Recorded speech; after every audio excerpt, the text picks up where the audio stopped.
अस्सलाम वालेकुम, मेरा नाम राबिया है। मैं कराची से हूँ। मैं हाउसवाइफ हूँ और मेरे 2 बच्चे हैं।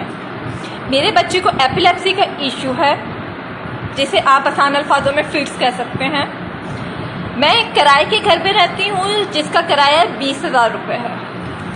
इस वक्त जो मैं ग्रॉसरी लेकर आई हूँ, जिसमें आटा, चीनी, घी, दालें नहीं है, ये मेरा बिल है। ये मैं अभी लगाऊंगी कि आप लोग देख लें कि इस माँ ने कोई फजूल खर्ची नहीं की है।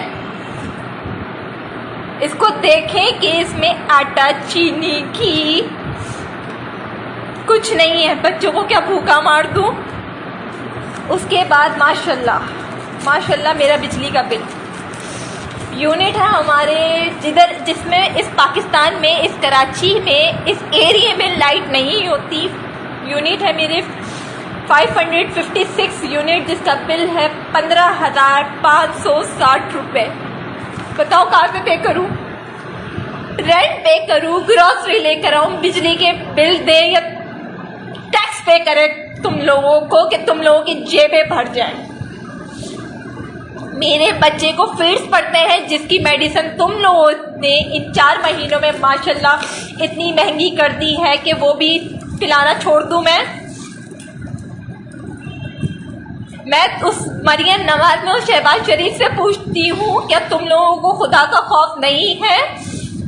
खत्म हो गया है खुदा का खौफ, मरना नहीं है। कब्र भूल चुके हो कि तुम लोगों ने कब्रों में भी जाना है।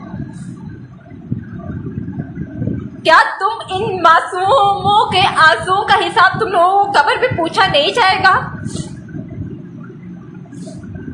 कि तुम लोगों ने एक गरीब को मार दिया है?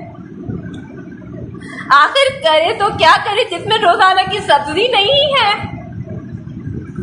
बच्चों को दूध पिलाना छोड़ दे, अंडे खिलाना छोड़ दे। 20 रुपए का एक अंडा